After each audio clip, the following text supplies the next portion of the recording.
A las afueras de Múnich, en el corazón de Baviera, cuna del movimiento nazi, se levantó en marzo de 1933 el primer campo de concentración del régimen. No era una simple prisión, era un laboratorio. Dachau fue la escuela de la violencia, el prototipo sobre el cual se construiría toda la red del terror. Fue el único campo que funcionó durante los 12 años del Tercer Reich, un lugar donde la crueldad se perfeccionó hasta convertirse en un sistema. Al principio, sus prisioneros eran opositores políticos, comunistas, socialdemócratas, cualquiera que se atreviera a alzar la voz. Pero pronto, sus puertas se abrieron para engullir a todo aquel que el régimen consideraba indeseable. Testigos de Jehová, homosexuales y, por supuesto, judíos. Aquí, bajo el mando de Theodor Eicke, nació el modelo de Dachau, un reglamento de terror que sería exportado a todos los demás campos. Los guardias de las SS entrenados aquí se convirtieron en los verdugos de toda Europa. La vida en Dachau era un infierno calculado. Al llegar, te arrebataban el nombre y te daban un número. El trabajo forzado, el hambre y los castigos sádicos eran el pan de cada día. Entre esos números estaba el 69.610, asignado a un joven italiano que acababa de cumplir 18 años, Mario Candotto. No era un prisionero anónimo. En su Italia natal, había sido un valiente correo para la resistencia partisana. Fue arrestado junto a toda su familia tras una delación. En el infierno de Dachau, vivió el acto de amor más desgarrador. Su padre, completamente debilitado, le entregaba en secreto parte de su propia ración de pan para que él, el más joven, sobreviviera. Su padre no lo logró. Murió de agotamiento en marzo de 1945.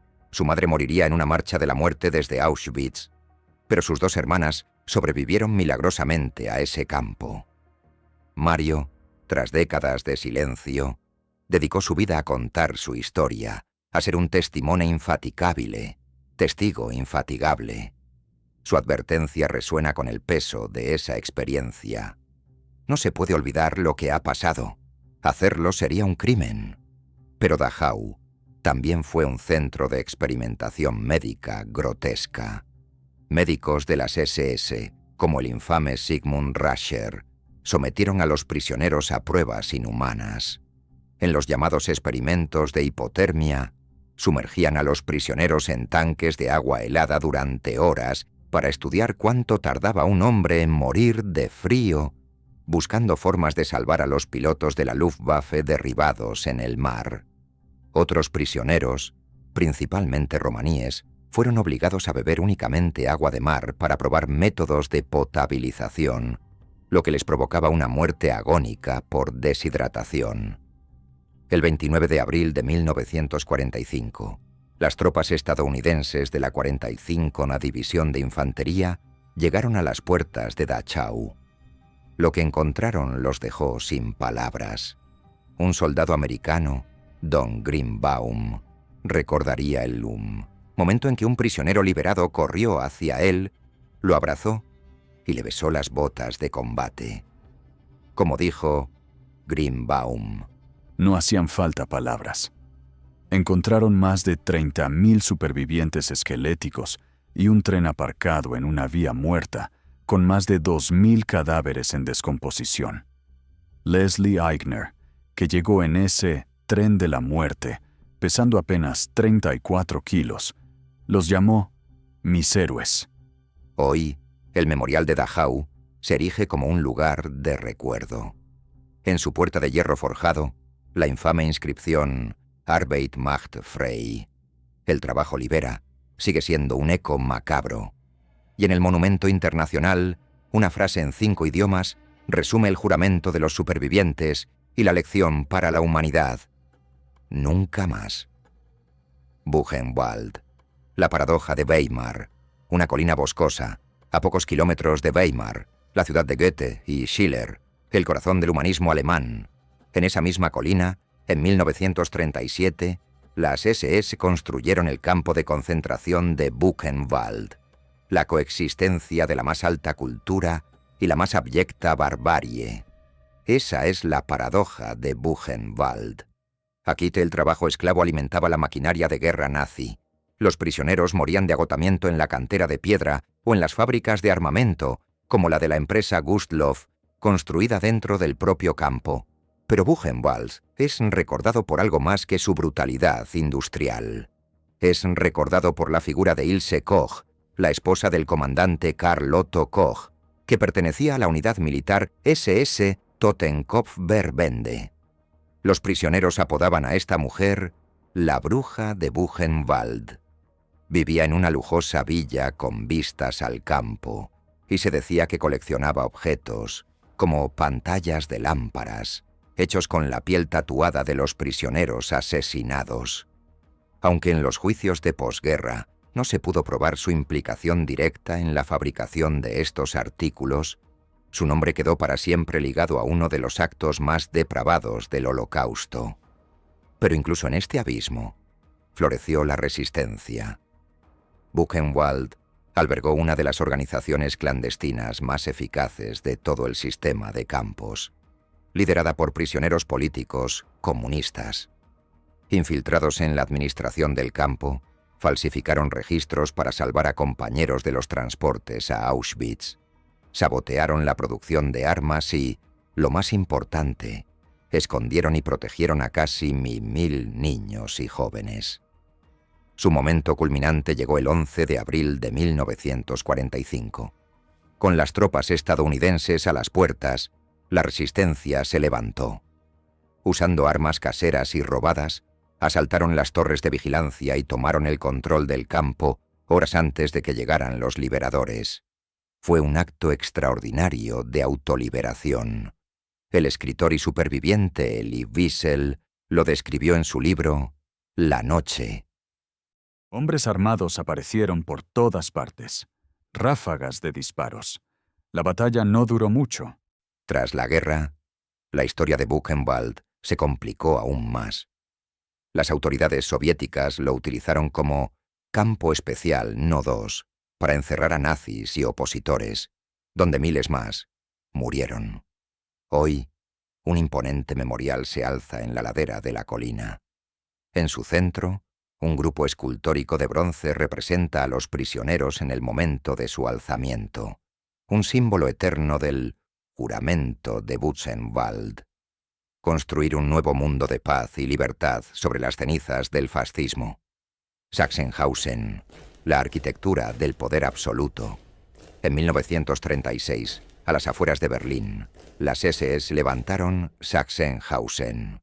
El trazado en abanico de los barracones, abierto hacia la Torre A, concentraba la vigilancia en un punto. Cada línea del perímetro y cada acceso reforzaban el control sobre los presos. La vida diaria seguía un ritmo de trabajos y castigos. El comando de prueba de calzado imponía marchas con carga sobre superficies de grava, asfalto y barro para comprobar suelas. Caer durante la marcha traía golpes y sanciones. Antes de continuar, escuchemos a Edward Adler, preso en Sachsenhausen. We worked 10 hours a day, if I remember correctly.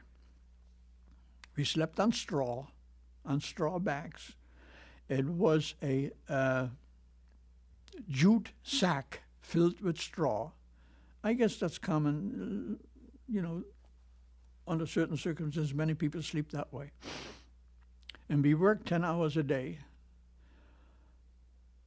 on a field that was approximately, I would say, a square kilometer, somewhere around that area.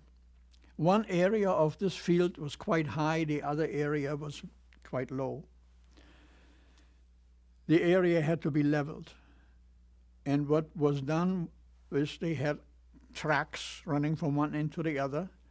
On those tracks were mining cars. Now, in this country, a mining car is square. Over there, a mining car is a triangular shape. Steel mining cars. And each train had about 10 of these mining cars on them. On each one of those mining cars, a stormtrooper was standing with a whip. And we had to run from one end of this field to the other, shovel the mining cart full of dirt and returned to empty it out on the lower end. If anyone would have told me at that time that I can run 40 kilometers a day, I said, you're crazy. But I did. Day after day after day. En 1941 se añadió la estación Z. Allí se reunían fosa de fusilamientos, hornos y más tarde, cámara de gas. En ese lugar las SS ejecutaron a más de 10.000 prisioneros de guerra soviéticos en pocas semanas. El 22 de abril de 1945, tropas soviéticas y polacas entraron en el campo. Entre 1945 y 1950, el NKVD lo usó como Campo Especial No. 7 Merinder 1, con internamientos de exmiembros del régimen nazi y de opositores. Miles murieron por hambre y enfermedades. Hoy, la Torre A, los cimientos de barracones y los restos de la estación Z forman el relato del lugar bajo dos poderes. Primero bajo las SS, después bajo la administración soviética.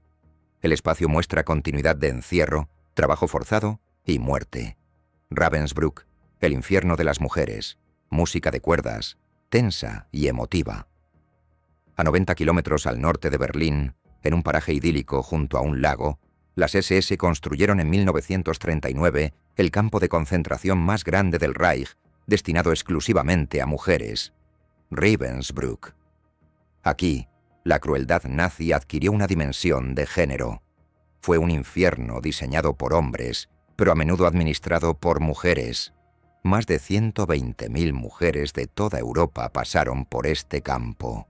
Resistentes polacas, comunistas francesas, testigos de Jehová, mujeres judías, romaníes.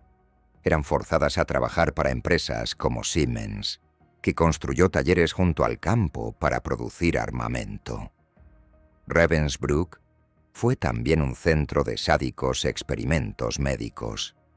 Médicos de las SS, como Karl Gebhardt, utilizaron a prisioneras polacas sanas, a las que llamaban conejillas, para sus pruebas. Les infligían heridas en las piernas, las infectaban con gangrena, tierra y trozos de cristal para simular heridas de guerra y probar la eficacia de Mnenodecelom, nuevos medicamentos como las sulfamidas. Muchas murieron o quedaron mutiladas de por vida. Un aspecto único y perturbador de Ravensbrück es que fue el principal centro de entrenamiento para las Aufseherinnen, las guardias femeninas de las SS. Unas 3.500 mujeres se formaron aquí en la brutalidad, aprendiendo a torturar y a matar, antes de ser destinadas a otros campos como Auschwitz o Bergen-Belsen. Mujeres como Dorothea Binz, que entrenaba a sus alumnas en el placer sádico, demostraron que la crueldad no entiende de género. Cambio a un tono más íntimo y de resiliencia. Pero en medio de este horror, surgieron redes de una solidaridad extraordinaria. Las mujeres se apoyaban, compartían sus escasas raciones, cuidaban de las enfermas y de los niños, creaban poemas y dibujos en secreto, compartían recetas de memoria para no olvidar el sabor de la vida. Se llamaban a sí mismas madres del campo. La superviviente Rebecca Teitelbaum incluso cosió con aguja e hilo un pequeño libro de recetas en papel para no olvidar los platos que amaba. Eran pequeños actos de humanidad, una forma de resistencia contra una maquinaria diseñada para destruir el alma. El 30 de abril de 1945, el Ejército Rojo liberó Ravensbrück. Encontraron a 2.000 mujeres enfermas abandonadas. Decenas de miles habían perecido. Su historia es un testimonio desgarrador de la violencia específica contra las mujeres en los genocidios y un complejo recordatorio de los roles que pueden desempeñar como víctimas, resistentes y a veces también como verdugos. Bergen-Belsen, de campo de intercambio, a símbolo del horror, sonido de archivo de noticiario británico, voz de Richard Dimbleby. Hay nombres que se convierten en sinónimo de horror. Para el mundo occidental, uno de esos nombres es Bergen-Belsen. Su historia es la de un colapso, la de un campo que no fue diseñado para el exterminio industrial, pero que se convirtió en un matadero por el caos, el hambre y la enfermedad. Inicialmente, en 1943, una parte de Belsen fue designada como campo de residencia para judíos de intercambio. Se les decía que serían canjeados por ciudadanos alemanes en el extranjero. Vivían en condiciones relativamente mejores, incluso se les permitía usar su propia ropa con la estrella de David cosida. Ana Frank y su hermana Margot llegaron aquí desde Auschwitz en otoño de 1944, pero a finales de 1944 todo se desmoronó. Con los aliados avanzando, las SS empezaron a evacuar otros campos, y Belsen se convirtió en el destino de miles de prisioneros exhaustos, supervivientes de las marchas de la muerte. La población se disparó de 15.000 a 60.000 en pocos meses. No había comida, ni agua, ni saneamiento. Los cadáveres se apilaban por todas partes. Una epidemia de tifus arrasó el campo, matando a unas 35.000 personas en cuestión de meses, entre ellas a Ana y Margot Frank. El 15 de abril de 1945, las tropas británicas entraron en el campo. Lo que encontraron superaba cualquier pesadilla. El corresponsal de la BBC, Richard Dimbleby, estaba con ellos. Su voz, temblorosa, describió la escena al mundo. Aquí, sobre una hectárea de tierra, yacían muertos y moribundos por igual. Este día en Belsen fue el más horrible de mi vida. Sus editores en Londres, al principio, se negaron a emitir el reportaje. Les parecía increíble. Los soldados encontraron 13.000 cadáveres sin enterrar y 60.000 supervivientes que eran, en sus propias palabras, esqueletos andantes.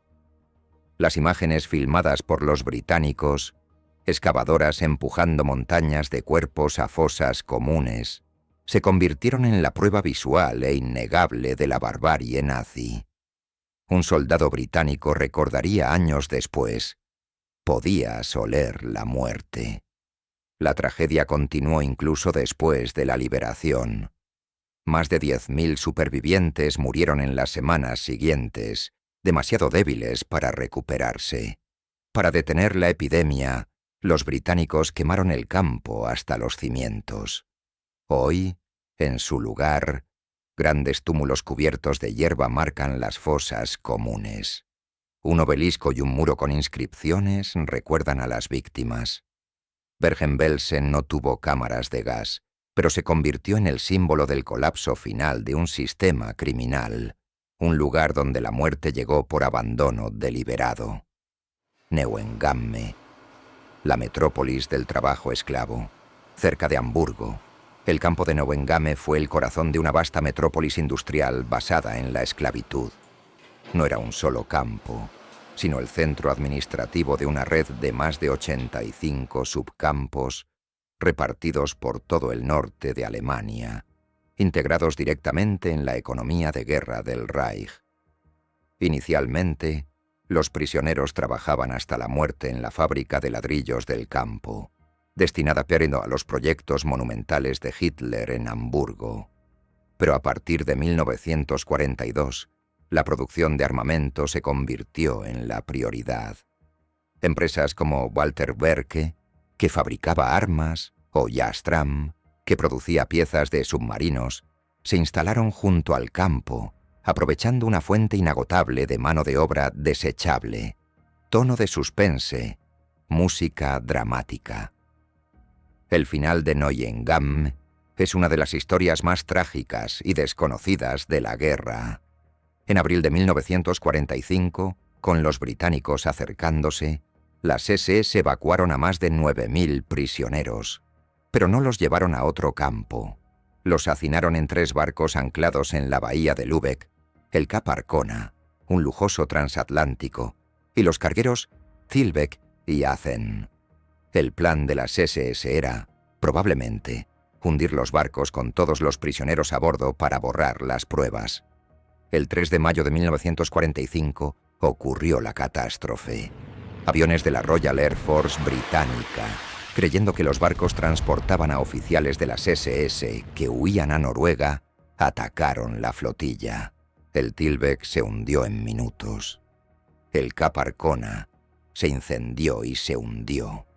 Los prisioneros que saltaban al agua helada eran ametrallados por los guardias de las SS desde la orilla. De los casi 10.000 prisioneros a bordo, más de 7.000 murieron en el ataque de sus propios liberadores.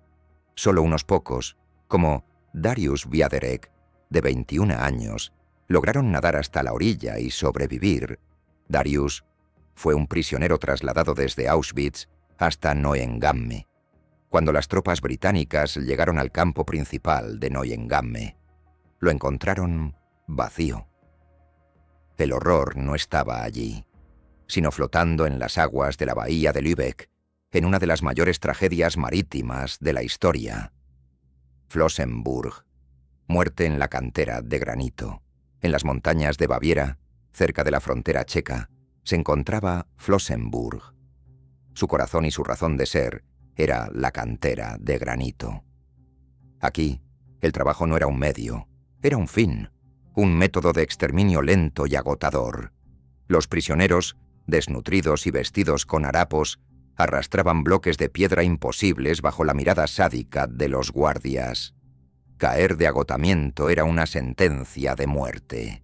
A medida que la guerra avanzaba, Flossenbürg se expandió, convirtiéndose en el centro de una red de casi 100 subcampos dedicados a la producción de armamento, especialmente para los cazas Messerschmitt.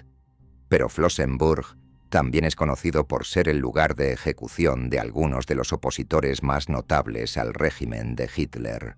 El 9 de abril de 1945, a solo 2 semanas de la liberación, las SS ejecutaron aquí a un grupo de conspiradores del atentado del 20 de julio de 1944. Entre ellos estaban el almirante Wilhelm Canaris, jefe de la inteligencia militar, y el pastor y teólogo Dietrich Bonhoeffer. Bonhoeffer, una de las voces más valientes de la resistencia cristiana, fue ahorcado al amanecer. Un médico del campo, que presenció su ejecución, testificó más tarde: vi al pastor Bonhoeffer arrodillado en el suelo, rezando fervientemente a Dios. Me conmovió profundamente la forma en que este hombre adorable oraba, tan devoto y tan seguro de que Dios escuchaba su oración. Su muerte se produjo al cabo de pocos segundos. En los casi 50 años que trabajé como médico, nunca vi a un hombre morir tan enteramente sometido a la voluntad de Dios. El 23 de abril de 1945, soldados de la 9ª División de Infantería de EEU liberaron el campo. Encontraron a poco más de 1.500 prisioneros enfermos abandonados. Miles habían muerto en las marchas de la muerte de los días previos. Hoy, en el lugar donde Bonhoeffer y miles más fueron asesinados, una capilla construida con piedras de una de las antiguas torres de vigilancia se alza como símbolo de que, incluso en el lugar más oscuro, la fe y la resistencia pueden dejar una huella imborrable. Mittelbau Dora. Esclavitud para las armas de la venganza. En el corazón de Alemania, bajo la montaña de Konstein, se ocultaba uno de los proyectos más secretos y mortíferos del Tercer Reich, Mittelbau Dora. Nacido de la desesperación militar tras los bombardeos aliados, su propósito era construir una fábrica subterránea inexpugnable para producir las armas de la venganza de Hitler. Los cohetes, un B-2. Originalmente un subcampo de Buchenwald, los primeros prisioneros llegaron en agosto de 1943. Su tarea, excavar y construir la fábrica Mittelberg. Durante meses, vivieron y trabajaron bajo tierra, en túneles fríos, húmedos y sin ventilación, durmiendo en literas improvisadas mientras el polvo de las explosiones llenaba sus pulmones. La tasa de mortalidad era la más alta de todo el sistema de campos. 1 de cada 3 prisioneros moría aquí.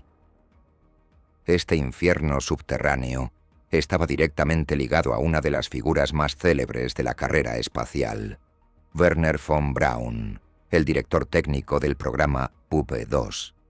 Después de la guerra, von Braun y sus ingenieros se presentaron como científicos apolíticos, víctimas del régimen.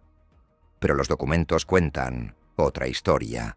Un memorando del 15 de agosto de 1944 describe cómo el propio von Braun viajó al campo de Buchenwald para seleccionar personalmente a trabajadores cualificados para la producción de misiles en Dora.